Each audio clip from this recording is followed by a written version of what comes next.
I was born in Portugal, in a small village called Caldas da Rainha. And my parents then moved to Lisbon, so most of my life I lived in Lisbon. My parents are from Guinea-Bissau, Guinea, and they moved to Portugal when they were like teenagers. While I was living in Portugal, until I was 19 years old, I didn't have nationality. I was considered from Africa. So I was born in Portugal, but I was not Portuguese. So I couldn't leave the country until I was 19 years old. I see myself as a citizen of the world, I would say, because I think I'm Portuguese because I was born in Portugal. And I'm African because my roots are from Africa. But there's no place right now that I can call home because I can see myself living everywhere. I've been in London for 1 year and 4 months now.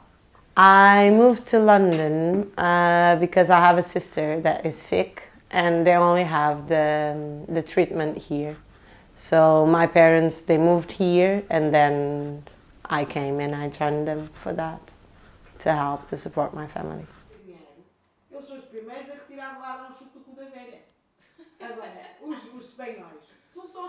I went to Greece searching for an NGO to work because I'm a nurse. So I think I could be more helpful as a nurse. Of course, there's a lot of people that went there without any kind of like profession that could be like helpful, but they managed to help anyway, and that's the good thing. But I thought I have a profession that can actually be like important. So I went to one of the refugees camps in Elenico, and I was so lucky that the first time that I went to a refugee camp, it was the first one, and they said, "We really need you, so please stay with us."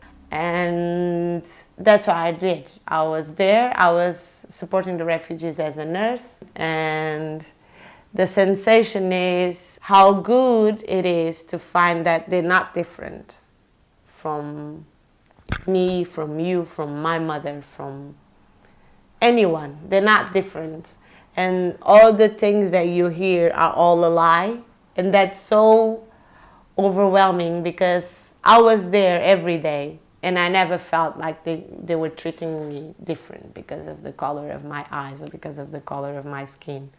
So they were treating me by my name, Fátima, and I was like, okay, I'm Fátima, I'm a nurse, what can I do for you here? And if you know a bit about Middle East, they don't have a good image for the world. Not everyone feels connected with them. I feel connected with them because my parents are Muslims, and not just because of that. Imagine if it was Portugal and we were struggling with a war. You can't run through the water to reach other countries. It's almost impossible in small boats. And Spain has the doors closed. So how can you get out? So I think the Portuguese, they should be the first ones thinking about this kind of problem, because if we have this problem in Portugal, there's no way we can get out unless someone comes and gives us a hand to take us from there. In 5 to 10 years, I think I see myself living in Africa and doing something for the local community. I want that one day my sons and my grandchildren to have the opportunity to say, I want to live in Africa, I want to live in my grandmother's country, because I can, because I want. And right now you can't, and even if you want, it's really difficult. I don't feel like Portugal is my home. Here for sure is not my home. But I hope to find a place that I can call home and that I feel comfortable there one day.